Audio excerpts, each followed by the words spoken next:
The neighborhood was drowning in darkness, but my house stood out like a lighthouse, fully illuminated, every bulb glowing defiantly against the night. Across the street, Karen, the self-proclaimed queen of the HOA, stood on her porch in her pink robe, clutching a flashlight like it was a life preserver. Her mouth was moving furiously as she screamed into her phone, but I already knew the outcome. The power company wasn't going to help her. Not tonight. Not ever. Because I own it. It all started a few months ago when I decided to install solar panels on my roof. My electric bills were soaring, and I wanted to be energy independent. Simple, right? But nothing is simple when you live under the rule of an HOA, especially one run by a power-hungry woman with the iron grip of a medieval tyrant. The moment the panels went up, I knew it was only a matter of time before I got a letter from Karen. And sure enough, 3 days later, there it was, stuffed in my mailbox like an eviction notice from hell. Dear homeowner, it has come to the HOA's attention that your recent installation of solar panels violates community aesthetic standard. You are hereby ordered to remove them within 14 days or face a fine of $500 per day until compliance is met. I could practically hear Karen's smug voice dictating the letter to whatever unfortunate soul had to type it up. Community aesthetic standards? Was she kidding? This was the same neighborhood where people still had garden gnomes that looked like they were made in the 70s. But I wasn't about to let some overzealous control freak tell me what I could and couldn't do with my own property. At first, I tried to handle it diplomatically. I showed up at the next HOA meeting, expecting a reasonable discussion. Big mistake. The second I walked in, Karen was already waiting, sitting at the head of the table like some kind of suburban dictator. She gave me that condescending smile, the kind people give when they think they've already won. "Ah, Mr. Thompson," she said, lacing her fingers together. "I assume you're here to discuss your violation." I sat down, keeping my cool. I wouldn't call it a violation. I installed solar panels to be environmentally friendly and cut my electric bill. They're perfectly legal. Karen sighed like a disappointed schoolteacher. Legal doesn't mean acceptable. The HOA has strict guidelines for maintaining property values, and frankly, solar panels make the neighborhood look industrial. I glanced around at the other board members. Most of them avoided eye contact, clearly afraid of crossing her. Industrial? That's rich. You approved Mr. Henderson's 10-foot flamingo statue last summer. Karen's smile twitched. That was different. It was an art installation. It was an eyesore, I shot back. And my solar panels are a functional improvement. The meeting didn't go anywhere. Karen refused to budge, and the board backed her up. By the end of it, I had two choices. Take down my solar panels or start paying a ridiculous fine. I chose option 3. The next week, I ignored the warnings, the letters, and the thinly veiled threat. The fines started piling up, and Karen got more aggressive. She went door to door, telling my neighbors that my panels were ruining their property values. A few started giving me dirty looks, but most just rolled their eyes behind Karen's back. Everyone hated the HOA, but no one wanted to be the one to stand up to it. Then Karen made her biggest mistake. One morning, I woke up to a commotion outside. I looked out my window and saw a couple of HOA-hired workers trying to climb onto my roof. My stomach dropped. I ran outside just in time to see one of them pulling a drill out of his tool belt. "What the hell do you think you're doing?" I shouted. Karen was standing on the sidewalk, arms crossed, grinning. "We're enforcing compliance." "You're trespassing," I snapped. "You don't have the right to touch my property." "Oh, but we do," she said sweetly, holding up a stack of HOA documents. "It's all in the bylaws." I took a step toward her, lowering my voice so only she could hear. "You just made a huge mistake." She scoffed, but I could see the hesitation in her eyes. She didn't know yet, but she was about to. That night, the power went out across the entire neighborhood. Street lights flickered and died. Houses went black. The silence was deafening. No humming air conditioners, no flickering TVs, just darkness. Except for my house. Karen's voice cut through the night. What's going on? Where's the power? I stepped out onto my porch, watching as people emerged from their homes, confused and frustrated. Karen stormed toward me, her flashlight bouncing wildly. Did you do this? She demanded. I smiled. Not directly. Turn it back on, she screeched. I shrugged. Not up to me. You'd have to take it up with the power company. She pulled out her phone and called them. I waited, watching her face go from frustrated to confused to outright horrified. She turned to me, her voice shaking. You own the power company? I leaned against my doorframe. Did I forget to mention that? Karen opened her mouth, then closed it. She looked at the darkened houses, at my brightly lit one, at the neighbors whispering amongst themselves. For the first time in her reign of terror, she looked powerless. And this was only the beginning. Karen stood frozen, clutching her phone like it was a lifeline. The weight of realization hit her like a freight train. The power wasn't coming back on until I said so. The entire neighborhood stood in confused silence, their faces illuminated only by the faint glow of their dying phone screens. The murmurs grew louder, frustration turning into a quiet panic. Streetlights gone. AC units silent. Refrigerators ticking down toward spoilage. And there I stood, sipping a cold drink on my well-lit porch, watching it all unfold. Karen turned toward me, her expression a mix of fury and disbelief. You can't do this, she shrieked. This is illegal. I took another sip of my drink and sighed. Illegal? That's funny. I don't remember you being too concerned about legality when you tried to rip solar panels off my roof. The crowd had begun to gather, curious eyes flicking between Karen and me. Some of them were whispering now, trying to put the pieces together. They had spent years under Karen's rule, years of unreasonable fines, ridiculous restrictions, and passive-aggressive HOA letters. And now, for the first time, she wasn't the one in control. A man from down the street, Mr. Henderson, stepped forward. Wait, what's going on? Why does your house still have power? Karen whirled around to face him, her voice desperate. It's a technical issue. The power company will have it fixed soon. I smiled. You sure about that? Karen turned back toward me, eyes narrowing. You don't have the authority to shut off the power. I shrugged. I don't, but the power company does. And last I checked, I own a majority stake in it. The gasps rippled through the crowd like a wave. The disbelief, the shock, it was priceless.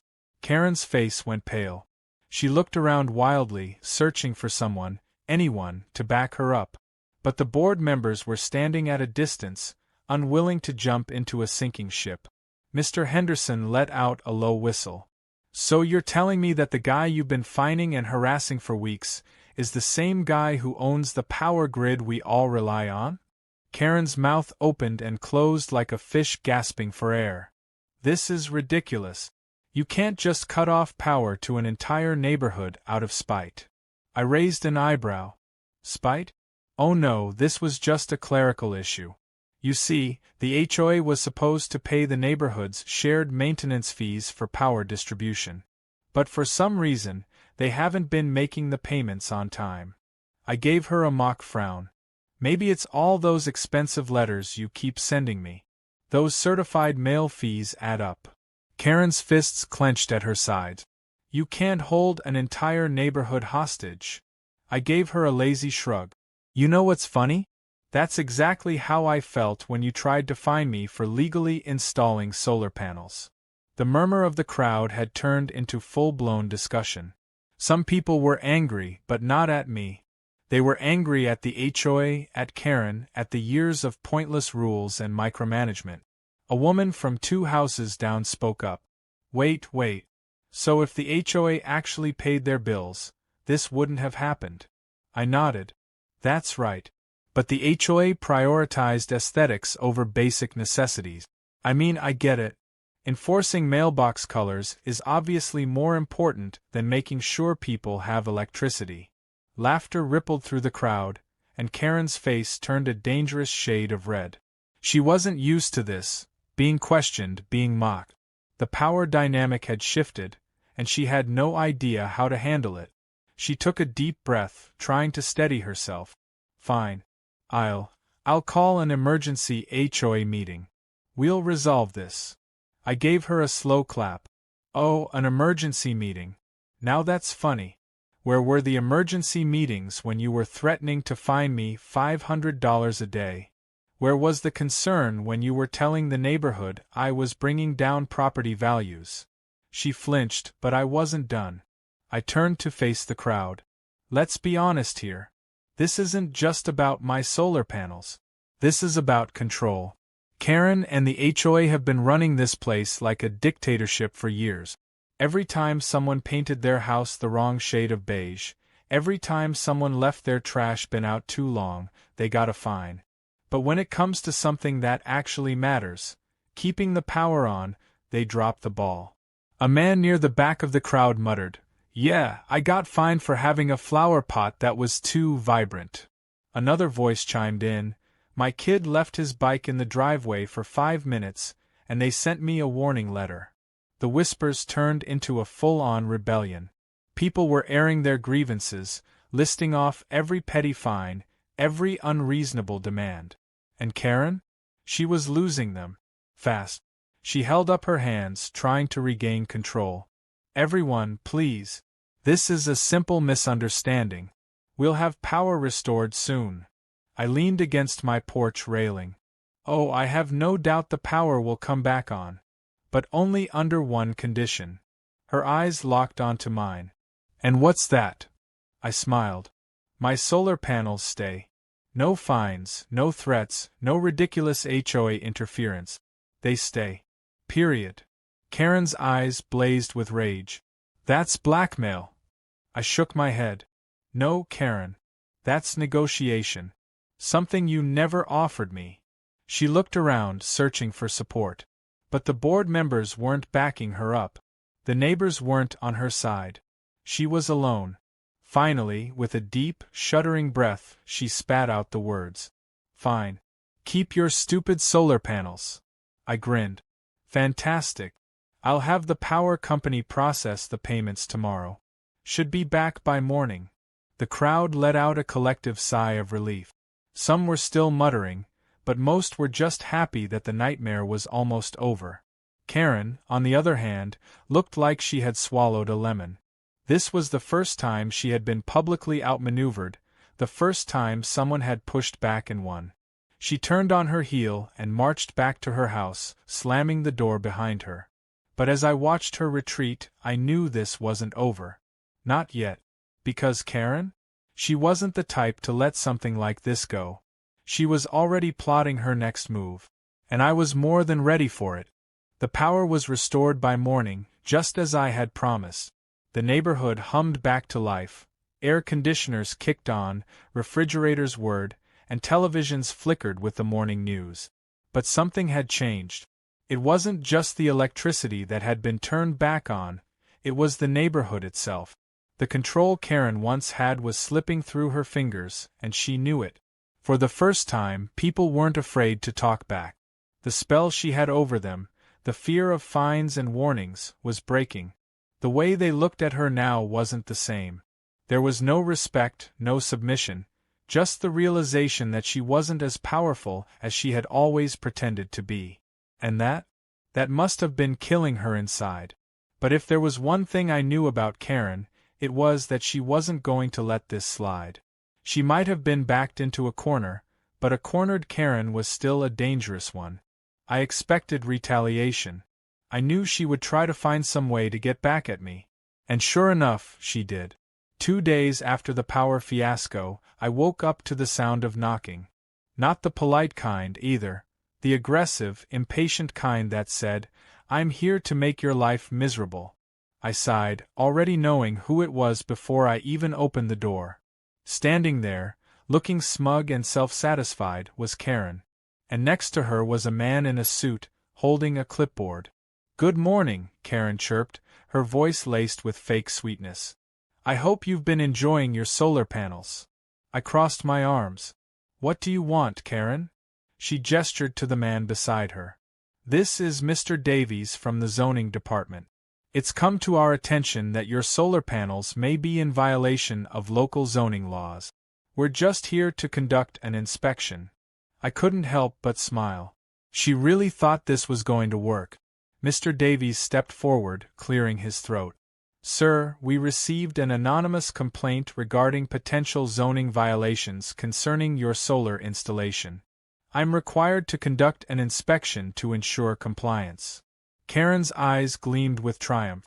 This was her new strategy.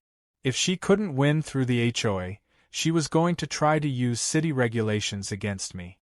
It was a desperate move, but I had to give her credit. At least she was persistent. I stepped aside, gesturing toward the roof. "Go right ahead." Mr. Davies hesitated, clearly expecting me to argue. When I didn't, he nodded and went to work, checking measurements, taking notes, and making calculations. Karen stood beside me, arms crossed, smirking like she had already won. "I have to admit, I'm impressed," I said, glancing at her. "It takes a special kind of dedication to lose one fight and immediately start another." Karen's smirk widened. "Oh, it's nothing personal. I just care about the integrity of this community. We can't have people bending the rules to suit their personal interests." I chuckled. "Right. Because you've always been such a champion for fairness." Mr. Davies finished his inspection and flipped through his note. Karen leaned forward expectantly, waiting for the verdict. "Well," he said, glancing between us, "everything checks out. The panels are completely within legal zoning limits." Karen blinked. "What?" Mr. Davies nodded. "No violations whatsoever. In fact, this setup is actually one of the best I've seen in terms of efficiency." Karen's face turned an alarming shade of red. "Are you sure? Maybe you should check again." He gave her an exasperated look. "I've checked twice. There's nothing wrong here." I grinned. "Well, Karen, looks like this little inspection was a waste of time. But hey, at least you tried." Karen opened her mouth, but for once, no words came out. She was furious, humiliated, and out of options. She spun on her heel and stormed away, muttering under her breath. Mr. Davies, clearly done with the whole situation, gave me a nod and left as well. I figured that would be the end of it. But Karen? She still had one last desperate move to make. Later that week, a special announcement from the HOA landed in everyone's mailboxes. It was a notice for an emergency meeting, one that would determine whether I should be fined retroactively for damaging the visual harmony of the neighborhood. I laughed when I read it. She really wasn't giving up. The meeting took place that evening in the community center. The room was packed, more people than I had ever seen at one of these things before. Word had spread fast, and it wasn't just about me anymore. The whole neighborhood was on edge, tired of the HOA's nonsense, and Karen had just given them a reason to push back. She stood at the front of the room, trying to maintain her usual air of authority, but there was something off. The confidence wasn't there anymore. She looked rattled. "Thank you all for coming," she began, forcing a tight smile. "We're here to discuss an ongoing violation that has the potential to negatively impact our property values and the overall appearance of our neighborhood." Murmurs ran through the crowd. Someone scoffed. Someone else muttered, "Here we go again." Karen continued, pretending not to notice. "It's crucial that we maintain a certain standard to protect our investments. And as the HOA, it is our responsibility to ensure compliance." I raised my hand. "Just out of curiosity, what happened to the community's power maintenance fund?" Karen's jaw clenched. "That is not relevant to this discussion." "I think it is," I said, turning to the crowd. "Let's be real. This isn't about solar panels. This is about control. About Karen trying to prove she still has power over this neighborhood." A few heads nodded. People were whispering, agreeing. Mr. Henderson stood up. "Yeah, you know what? I'm sick of this. I'm sick of the fines, the rules, the way we're treated like children. I think it's time we do something about it." Karen's eyes widened. "You can't just..." Another neighbor stood up. "I second that. We should vote to dissolve the HOA. The room erupted. People were nodding, whispering, some outright cheering. Karen's face drained of color. She had spent years ruling over this neighborhood, but in one night it was slipping through her fingers. A vote was called. And just like that, the HOA was gone. Karen sat there in stunned silence as the realization hit her. No more fines. No more ridiculous rules. No more control. As people filed out, relieved and excited, I walked past her and gave her a small nod. "Looks like you just lost your power, Karen." She didn't respond. She just sat there, staring at the table, her kingdom reduced to nothing. A few weeks later, Karen put her house up for sale. She couldn't stay, not after what had happened. But the funniest part? No one wanted to buy it. The market had spoken, and apparently, the value of a home plummets when the person selling it has spent years making enemies. So I bought it. For dirt cheap. And the first thing I did? I installed even more solar panels. Now, the house that once belonged to the HOA's worst nightmare was a fully solar-powered community space where people could gather without fear of fines or stupid rules. Karen had spent years trying to control everything. And in the end, all she did was hand me the biggest victory of my life. Looks like the sun sets on some people faster than others.